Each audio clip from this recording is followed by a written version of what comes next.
بسم الله الرحمن الرحيم الحمد لله رب العالمين والصلاة والسلام على سيدنا ومولانا محمد وعلى آل سيدنا ومولانا محمد وبارك وسلم. اللهم ربنا أرنا الحق حقا وارزقنا اتباعه وأرنا الباطل باطلا وارزقنا اجتنابه. اللهم أرنا حقائق الأشياء كما هي. ربنا زدنا علما وعملا وإخلاصا يا رب العالمين.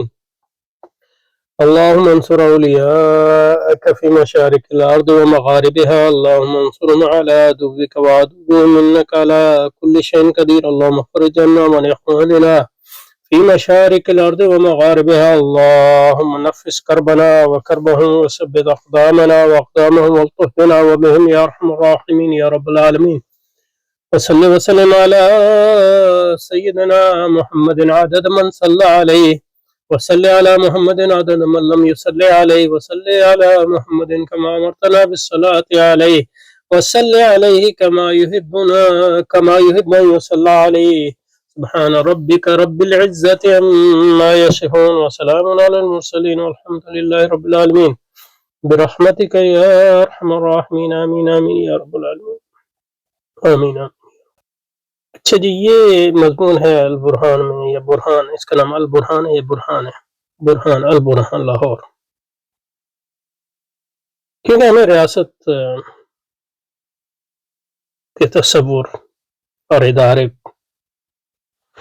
کے بارے میں کچھ دلچسپی ہے، تو اس لیے اس کو پڑھیں گے انشاءاللہ. اصل میں پچھلے 3 مہینے سے میں اسلامی انقلاب جو ہمارا رسالہ ہے اس کی تیسرے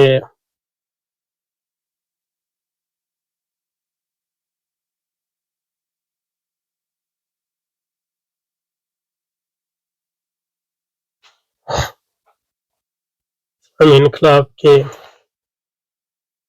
تیسرے شمارے پر کام کر رہا تھا پچھلے 3 مہینے سے الحمدللہ. اور اس میں اس نمبر جو ہے، اس کا شمارہ جو ہے، اس میں ایک اہم جو سیکشن ہے انشاءاللہ وہ ریاست پہ ہے، اس بار کا جو جولائی میں انشاءاللہ اگلے ہفتے آئے گا. اور اس میں خود میں نے بھی ایک طویل مضمون لکھا ہے. ایکچولی جو مضمون میں لکھ رہا تھا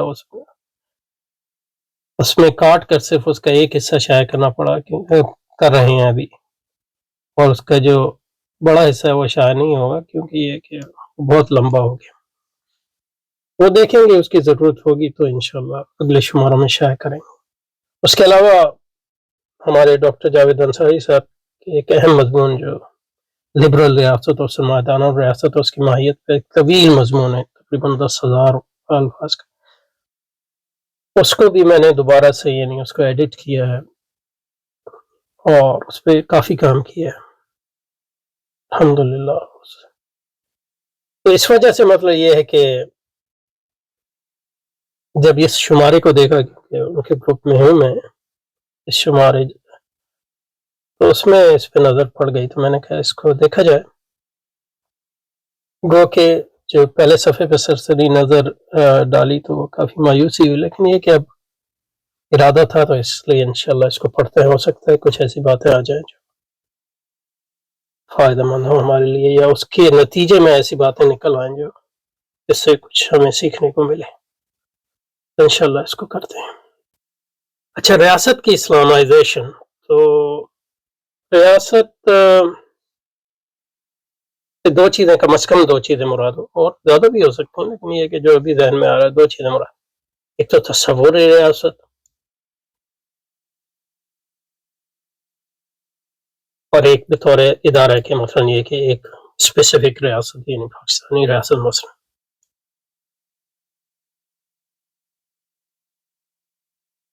تو اسلامائزیشن کا کیا مطلب ہے؟ اسلامائزیشن کا مطلب ہے یعنی اسلامی آنا.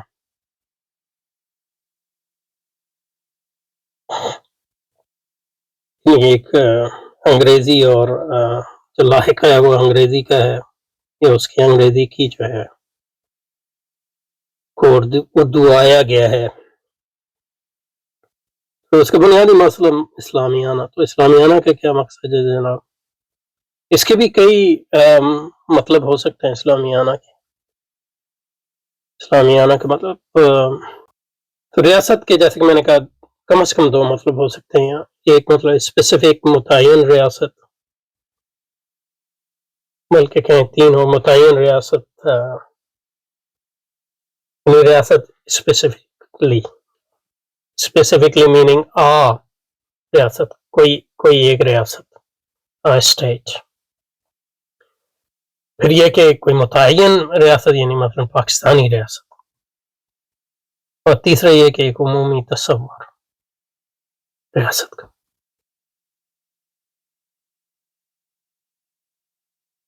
تصور تو سارے مطلب کسی تصور جو ہے عمومی ہی ہوتے ہیں.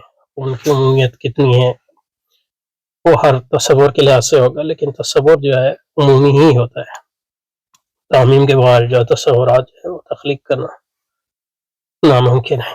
اس لیے مطلب یہ ہے کہ ارسطو کے یہاں مطلب یہ ہے کہ متعین فرد کی جو ہے وہ یعنی احمد کی کوئی تعریف نہیں ہو سکتی، کیونکہ تعریف کے لیے آپ کو تصور عام کو جو ہے اس کے ہاں مطلب یہ کہ ڈالنا پڑتا ہے. لیکن یہ کہ احمد جو ہے وہ عام نہیں ہے، وہ فرد ہے، خاص چیز ہے، متعین چیز ہے. اب ظاہر خاص بھی ایک سطح پہ عام ہو سکتا ہے، لیکن یہ کہ متعین ایک فرد جو ہے وہ عنوان میں عام نہیں ہو سکتا. بہرحال اسلامیانہ کی طرف آئیں. ریاست کو اسلامیانہ کا کیا؟ ریاست کو اسلامیانہ کا مطلب ایک یہ ہو سکتا ہے کہ مطلب ریاست کے عمومی تصور کو اسلامی جواز پیش کیا جائے. کیوں اسلامی لحاظ سے وہ ایک اہم تصور ہے یا ایک اہم تصور نہیں. اور ریاست کو اسلامیانہ کا یہ مطلب یہ ہوتا ہے، وہ بھی ہو سکتا ہے کہ مطلب کسی ایک خاص ریاست کو، متعین ریاست کو یعنی پاکستانی ریاست کو اسلامی بنایا جائے.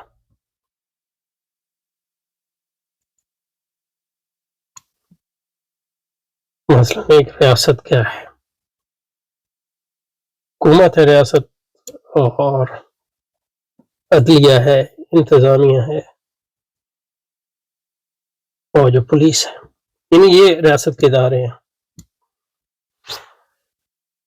تو اس کے اسلام میں ریاست میں جو ہے پارلیمنٹ بھی ہے آج کل.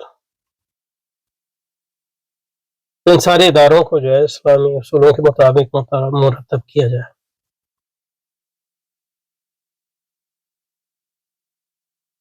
اگر صفر سے شروع کیا جائے تو وہ ایک اسلامی ریاست ہے، لیکن ایک ریاست پہلے سے موجود ہے تو اسلامی آنے کا مطلب یہ ہے کہ حکومت کے کارندے مسلمان ہوں یا عدلیہ قاضی جو ہیں وہ مسلمان ہوں اور علم یعنی فقہ جانتے ہیں اور اس کے مطابق فیصلے کریں، انتظامیہ وغیرہ.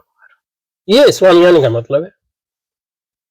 اور اس میں لوگ کہتے ہیں کہ مطلب یہ کہ اسلامیہ جا سکتا ہے. مثلا بہت سے لوگ کہتے ہیں، مثلا ہم کہتے ہیں اس کو، ہم یہ نہیں کہتے کہ اسلامیہ جا نہیں سکتا. مطلب یہ جا تو سکتا ہے، لیکن جیسے کہ مودودی صاحب نے سیاسی کشمکش فرمایا تھا کہ اب یہ محل نظر ہے کہ وہ اس اسلامی آنے کے نتیجے میں اسلام کو جو ہے وہ آپ مغربی آئیں گے یا اس کو سرمایہ دارانہ جماعت فراہم کریں گے یا ریاست کو. یہ محل نظر ہے. اسلامیات تو آپ سکتے ہیں، مثلا اسلامیات تو سکتے ہیں، لیکن اسلامی آنے کا ایک مطلب یہ ہے کہ مطلب پاکستانی ریاست کو مثلا اسلامی آنے کا مطلب یہ ہے کہ اس کو اسلامی، وہ ریاست پہلے سے موجود ہے تو اس کو اسلامی خطوط میں استفاد کرنے کی کوشش کی جائے. اب یہ ایک نظری اور امپیریکل کوشچن ہے کہ یہ کیا جا سکتا ہے یا نہیں کیا جا سکتا. مطلب یہ نہیں ہے کہ کیا تو جا سکتا ہے، لیکن یہ کہ اس کے نتیجے میں اسلامی ریاست وجود میں آئے گی کہ نہیں آئے گی، یہ سوال ہے. اس میں کوئی شک نہیں ہے، اس میں دو جواب ہو سکتے ہیں، اس میں کوئی بدیہات میں سے نہیں لیکن مطلب یہ کہ ہمارا نقطہ نگاہ کہ ایسا نہیں ہو سکتا، اس کی وجوہات ہیں، اور دوسرے بھائیوں کا یہ ہے کہ ہو سکتا ہے، ٹھیک ہے. تو یہ دو چیزیں. اچھا جی، چلیں تو آگے کیا فرماتے ہیں. مغربیت کی تردید بعد معاصر اہل علم کے ہاں ایک ڈسپلن آف نالج. اب ظاہر ہے کہ یہ مجھے نہیں پتا کن لوگوں کی طرف اس کا ریفرنس کیا ہے. ہمارے فلسفہ منطق میں کہتے ہیں نا ریفرنس، اس کا مقصد کیا ہے. لیکن یہ کہ ظاہر ہے کہ میں اپنی نقطہ نگاہ سے بات کروں گا یہاں. مغربیت کی تردید، ہم بنیادی طور پہ جب مغربیت کی بات کرتے ہیں تو یہ مطلب عموماً مغرب سے مراد ہماری کوئی جغرافیائی چیز نہیں ہوتی. مطلب یہ کہ ہم جاپان کو مغربی سمجھتے ہیں، تو اس لیے مطلب مغرب جو ہے ایک عمومی اصطلاح بن چکی ہے، لیکن اس سے مراد جو ہے وہ ہماری سرمایہ داری ہے اور سرمایہ دارانہ تہذیب ہے.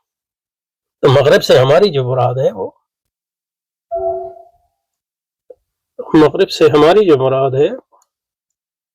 وہ سرمایہ دارانہ تہذیب ہے.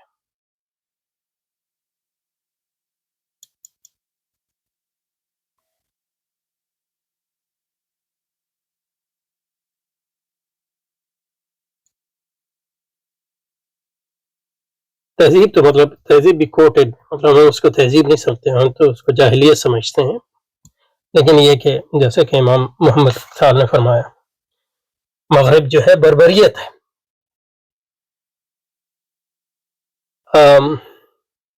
اور عیسائیت کے جو یہ بھی امام محمد بختال کا قول ہے کہ عیسائیت کے جو ہاف ٹروتھس ہیں اس کے نتیجے میں ایک قسم کی وہ تہذیب ان کے ہاں آئی اس بربریت میں. لیکن عیسائیت کو رد کرنے کے بعد جو ہے وہ بربریت ان کی طرف پوری طرح لوٹ آئی، جیسے کہ ہم دیکھ سکتے ہیں. تو سرمایہ دارانہ تہذیب کہہ لیں یا بربریت کہہ رہے ہیں، یہ ہے مغرب سے مراد ہمارے. سرمایہ داری کا بھی مطلب ایک خاص تصور ہے، اور سرمایہ داری ایک تہذیب یا نظام حیات ہے، اور اس کے کئی مذاہب یا مسلک ہیں. ان میں لبرلزم بھی ہے، سوشلزم بھی ہے، کمیونزم بھی ہے، انارکزم بھی ہے، اور نیشنلزم اور اس کی مختلف شکلیں بھی ہیں، یعنی قوم پرستی. تو یہ ہم سمجھتے ہیں مغرب سے. مغربیت کی تردید میں بعد معاصر مسلم علم کے ہیں کہ ڈسپلن آف نالج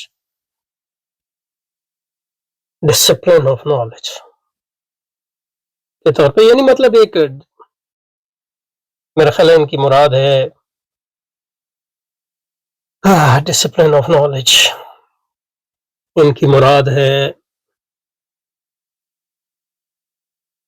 اس مراد یعنی شعبہ علم کا کی کوئی شعبہ، جیسے فزکس ہے، طبیعت ہے، فلسفہ ہے، اس طرح ایک مغربیت بھی ہے. یعنی بنیادی طور اگر مطلب میں ہمارے اپنے حلقے کے حوالے سے بات کروں تو ہمارا جو نقطہ نظر ہے وہ یہ ہے کہ مغربی تہذیب جو ہے اس کی غلبے کا زمانہ تھا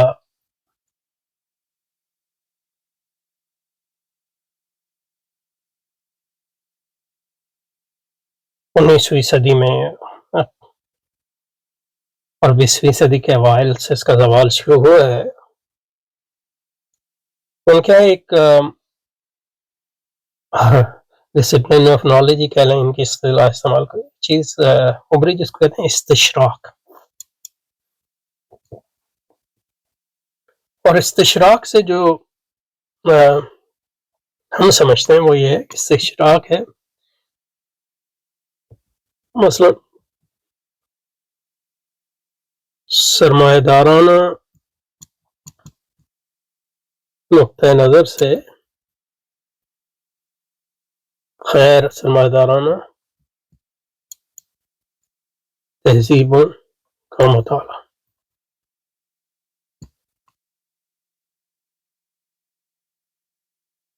خاص طور پہ اسلام کا مطالعہ مثلاً ہمارے سرمایہ دارانہ تہذیبی معیارات کے مطابق.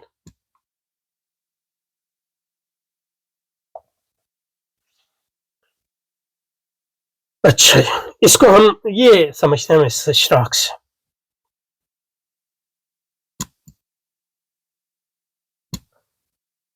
اور اپنے بارے میں ہمارا یہ ہے کہ ہم ہیں مستغربین، یعنی ہم آکسیڈینٹلسٹ ہیں. یعنی ہم ایک اس لحاظ سے مطلب اگر کہہ لیں تو مطلب یہ ہے کہ ہم ڈسپلن اور نالج جو ہے اس کو جیسے یہ کہہ رہے ہیں اس کو کی بنیاد رکھ رہے ہیں، یا یعنی مستغربین کا ایک گروہ ہے. ہم ایک مستغربین استغراب کی بنیاد رکھ رہے ہیں. آکسیڈینٹلزم سے ہماری مراد یہ ہے کہ سرمایہ دارانہ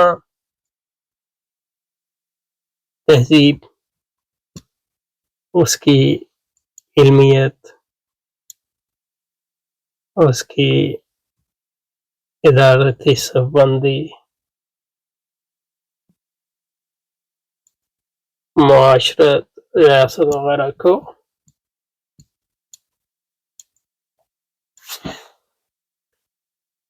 اسلامی معیارات پر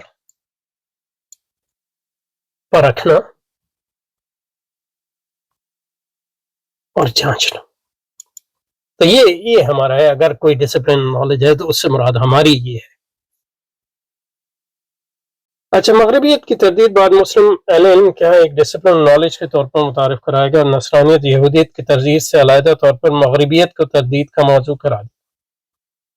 ہمارے نقطہ نظر سے تو یہ غلط بات ہے. ہم نے تو ایسا یہ بالکل غلط بات ہے، کیونکہ اصل میں سرمایہ داری کی جو ہماری فہم ہے اور سرمایہ داری کی ہماری یہ تردید ہے، اس کی بنیاد نصرانیت اور یہودیت ہی کی تردید ہے. کیونکہ ہمارے خیال میں سرمایہ داری جو ابری مغرب میں ایک بات تو یہ ہے کہ وہ عیسائیت کی گمراہیوں ہی کی وجہ سے کے نتیجے میں ابری، پہلی بات. دوسری یہ کہ اول جو مقبول عام تشریحات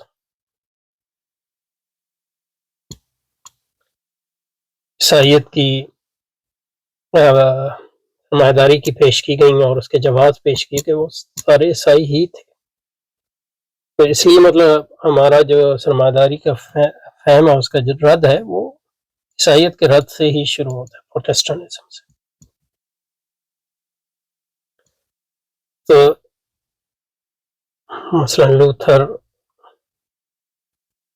یا کیلون وغیرہ پہ جو تو مطلب یہ کہ عیسائی جو مغربیت جس کو یہ کہہ رہے ہیں، اس پہ جو ہماری تنقید ہے وہ عیسائیت اور تنقید کا ہی حصہ ہے، اور اصل جو ہمارا خطاب ہے وہ عیسائیوں ہی سے ہے.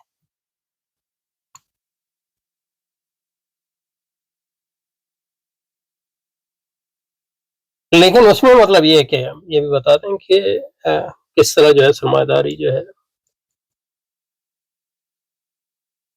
وہ عیسائیت کی گمراہیوں کا نتیجہ ہے، لیکن عیسائیت کو رد بھی کرتی ہے، اس کے جوہر کو رد کرتی ہے وغیرہ، اور ساری قدیم تہذیبوں کو رد کرتی ہے. صرف عیسائیت سے کوئی خاص نہیں، ہندوازم کو بھی رد کرتی ہے. لیکن یہ کہ تو یہ صحیح نہیں ہے کہ ہم عیسائیت کا رد نہیں کرتے. اور بالآخر جو ہے ہمارا جو خطاب ہے وہ پھر عیسائیوں سے ہی ہے، مطلب اس اللہ کے بعد، کہ ہم سمجھتے ہیں کہ سرمایہ داری کے رد کے بغیر وہ اسپیس ہی نہیں بنتی، وہ موقع ہی نہیں فراہم ہوتا جس کی بنا پر ہم عیسائیوں کو جو ہے عمومی طور پہ، انفرادی طور پہ تو مسلمان ہوتے ہی ہیں جو مطلب سلیم الفطر، عمومی جو اسلام کی طرف جو دعوت ہوگی اور وہ جاب کہ انشاءاللہ داخل ہوں اسی وقت ہوگا جب مغربیت جو ہے سرمایہ داری جو ہے شکست کھائے گی. سرمایہ داری سے لوگوں کا ایمان اٹھے گا۔ تو اس لیے یہ کہنا صحیح نہیں ہے کہ نصرانی تردید سے علیحدہ طور پر کوئی مغربیت کو تردید کو مستقل موضوع قرار دیا گیا۔ یہ ہے کہ مطلب یہ ہے کہ عیسائیت عیسائیت کی تردید اس تردید کا حصہ ہے، لیکن مغربیت جو ہے عیسائیت محض نہیں ہے، بلکہ عیسائیت کی گمراہیوں کے نتیجے میں اور عیسائیت کو مسخ کیا گیا اور سرمایہ داری کی جو ہے اول جو جوادات ہیں، جسٹیفیکیشن ہے، وہ عیسائی ہی تھے، اور آج بھی بہت سے ایسے جوادات جو ہیں وہ عیسائی ہی ہیں، وہ کہ غیر عیسائی جوادات بھی ہیں وغیرہ۔ یہ ضرور کہتے ہیں کہ مطلب یہ کہ سرمایہ داری جو ہے وہ عیسائیت نہیں ہے، سرمایہ داری یہودیت نہیں ہے، لیکن یہ نہیں کہتے کہ نصرانیت اور یہودیت تو خاص طور پہ مطلب یہ کہ سرمایہ داری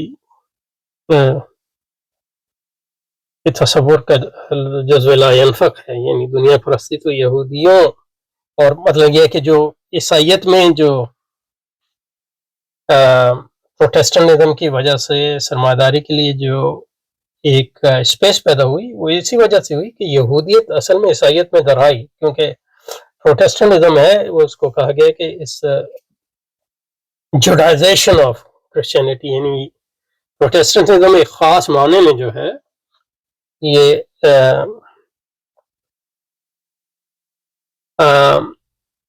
ایک خاص معنی میں پروٹیسٹنٹزم جو ہے وہ یہودیانہ ہے عیسائیت کو، یہ کہا گیا ہے۔ بہرحال نہ اس سے کہہ رہے ہیں گویا قرآن کی وہ ساری آیات جو نصرانیت کی تردید میں وہ ریلیونٹ ہی نہیں رہی، یعنی مطلب یہ ہے کہ قابل استعمال ہے، لیکن یہ مطلب یہ آپ نے نتیجہ اس سے یعنی اس کو مان بھی لیا جائے کہ مغربیت یہ بالکل الگ چیز ہے، تو اس سے یہ نتیجہ آپ نے کیسے نکال لیا کہ قرآن کی وہ ساری آیات جو نصرانیت و یہودیت کی تردید میں وہ ریلیونٹ ہی نہیں؟ مطلب یہ کہ کل اللہ جو ہے مطلب یہ کہ معاف کرے ایک نئی گمراہی نکل آئے جس کا عیسائیت سے کوئی تعلق نہیں، اس کا یہ مطلب نہیں ہے کہ قرآن کی جو نصرانیت اور یہودیت اور عیسائیت کے بارے میں آیات ہیں وہ ریلیونٹ ہو گئی۔ مثلا یہ ہے کہ مجوسیت کی رد اگر ہم کریں یا سکھزم کا رد اگر ہم کریں یا بدھزم کا رد ہم کریں تو یہ مطلب تو نہیں ہے کہ نصرانیت اور یہودیت، بدھزم تو نصرانیت نہیں ہے، نہ یہودیت ہے، نہ ہندوازم ہے وہ، یا سکھزم جو ہے وہ نہ ہندوازم ہے، نہ نصرانیت ہے، نہ یہودیت، اس کا رد کریں تو اس کا یہ اس سے کیا یہ مطلب ہوگا کہ نصرانیت کے مطلب یہ تو یعنی اس کو کہتے ہیں منطقی یہ منطقی اغلوطہ ہے، مطلب یہ کہ جو آپ نے نتیجہ نکالا ہوا ہے وہ آپ کے پریمیسز سے یا قضایا سے فالو نہیں کرتا۔ اس لیے امام غزالی رحمۃ اللہ علیہ نے فرمایا کہ مطلب جس کو منطق نہ آتی ہو، یعنی منطق کتابی نہیں لیکن ممارست یعنی عملی لحاظ سے جس کو منطق نہ آتی ہو اس کے علم کا کوئی وثوق نہیں، اور منطق بھی داخل ہے اور اصول فقہ بھی داخل ہے۔ تو مطلب یہ ہے کہ اگر اس اور پھر مطلب اگر اس بات کو مان لیا جائے تو مطلب یہ ہے کہ بہت سے جو اسلامی علوم جو ہے ان کا کوئی اعتبار نہیں رہے گا۔ اس لیے مطلب یہ گویا قرآن کی وہ ساری آیات جو نصرانیت یہودیت کے تردید میں وہ ریلیونٹ ہی نہ رہیں، یہ نتیجہ جو ہے آپ کے قضائے یعنی مغرب کی تردید میں ایک جسم کے طور پر متعارف کرائے گا نصرانی یہودیت کی تردید سے۔ تو اگر اس کو آپ لکھیں تو اگر ہم ان کے مطلب یہ کہ دیکھیں کہ ان کی قضائے کا مطلب یہ ہے کہ دعوے،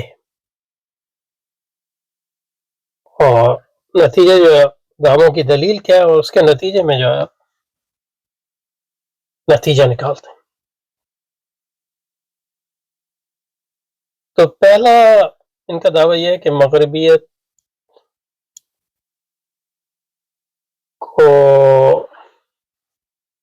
نصرانیت اور یہودیت سے الگ جو ہے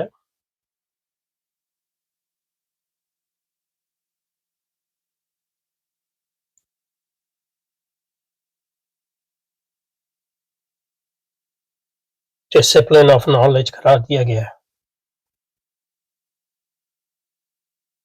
یہ ان کا پہلا دعویٰ ہے.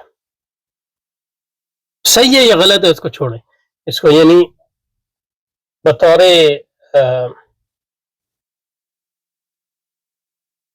اس کو فرض کر لیتے ہیں کہ یہ صحیح ہے، کیونکہ جیسا کہ میں نے کہا کہ مطلب یہ کہ اس کو ہم اپنے لیے تو درست نہیں مانتے. اب اس دلیل سے نتیجہ گویا قرآن کی وہ ساری آیات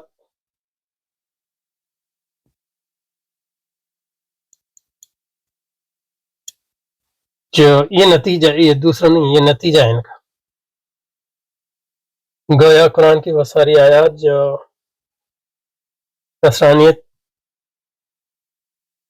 یہودیت کے متعلق ہیں وہ ریلیونٹ نہ رہیں یا ارریلیونٹ ہو گئیں. ارریلیونٹ کو اردو میں کیا کہیں گے؟ غیر متعلق نہیں، کوئی ارریلیونٹ،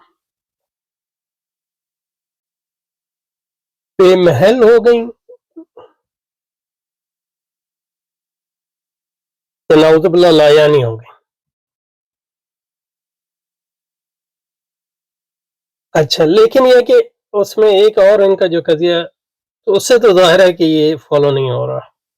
یہ کیسے اس سے فالو ہو سکتا ہے کہ مغربیت کا نصرانیت سے کوئی تعلق نہیں ہے اس لیے قرآن کی وہ آتے ہیں.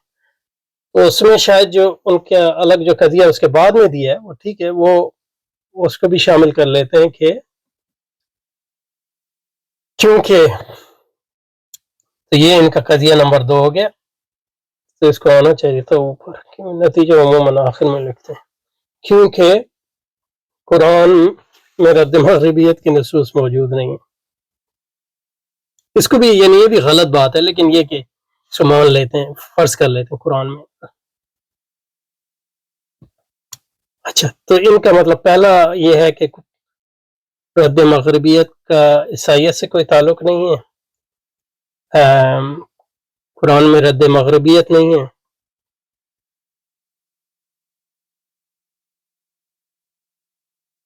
اس لیے عیسائیت کے بارے میں جو قرآنی آیات ہیں وہ بے محل یا لا یعنی. ہم ان دونوں قضائے کو مانتے ہی نہیں ہیں، لیکن ان کو مان بھی لیں تو اس سے یہ نتیجہ نہیں نکل سکتا. یہ کیا فاسد ہے؟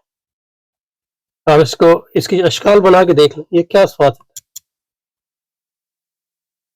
اور یہ کیا فاسد کی ایک خاص قسم ہے جس کو انگریزی میں یا انگریزی میں تو نہیں، مطلب یہ کہ لیٹن استعمال کرتے ہیں جس کو نو سیکویٹر کہتے ہیں. نون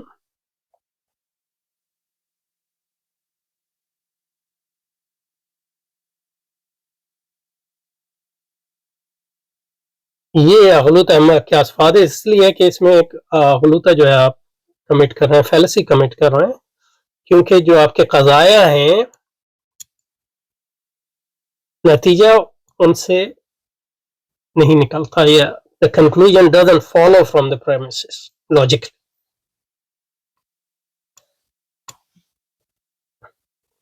ایک قرآن مجید کی جو آیات ہیں وہ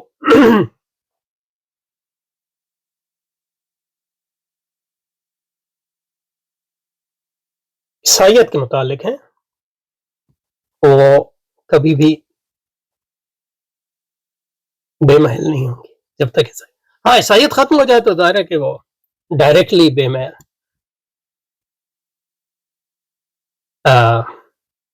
irrelevant ہو جائیں گی. لیکن یہ کہ صرف اسی اسپیسیفک معنی میں، کیونکہ اس کا اطلاق ان چیزوں پہ ہو سکتا ہے جو عیسائیت نہیں ہے لیکن عیسائیت سے اس کی مماثلت ہے، مثلا یا یہودیت سے مماثلت ہے. تو ان معنوں میں مطلب وہ مغرب کے لیے ریلیونٹ ہیں جیسا تک اس کی عیسائیت اور یہودیت سے مماثلت ہے، اور یہودیت اور عیسائیت کے بعد پہلوؤں کی ترقی یافتہ شکل ہے مثلا اگر. اور مطلب یہ کہ قرآن مجید، مثلا یہ کہ قرآن مجید کی بہت سی ایسی آیات ہیں جو جن کی تلاوت منسوخ نہیں ہے لیکن جن کا حکم منسوخ ہے. تو اس کا مطلب یہ نہیں ہے کہ وہ irrelevant ہو گئی، کیونکہ قرآن کی کوئی آیت irrelevant نہیں ہوتی، کیونکہ جب تک آپ تلاوت کر رہے ہیں اس کا ثواب تو آپ کو مل ہی رہا ہے. اور دوسری بات یہ کہ وہ جو چیز جو ہے اب موجود نہیں ہے وہ دوبارہ موجود ہو سکتی ہے کبھی. اور بہت سی حکمتیں ہیں. تو مطلب یہ تو یعنی تفسیر قرآن اور اصول فقہ کے عدم فہم ایک عجیب و غریب مثال ہے. اچھا جی یہ کافی لمبا ہو گیا تو اس کو انشاءاللہ جاری رکھیں گے. سبحانک اللہم و بحمدک نشہد ان لا الہ الا انت نستغفرک و نتوب الیک. صلی وسلم علی سیدنا محمد وعلی آل سیدنا مولانا محمد وبارک وسلم. سبحان ربک رب العزت عما یصفون وسلام علی المرسلین والحمد للہ رب العالمین برحمتک یا ارحم الراحمین. آمین آمین یا رب العالمین.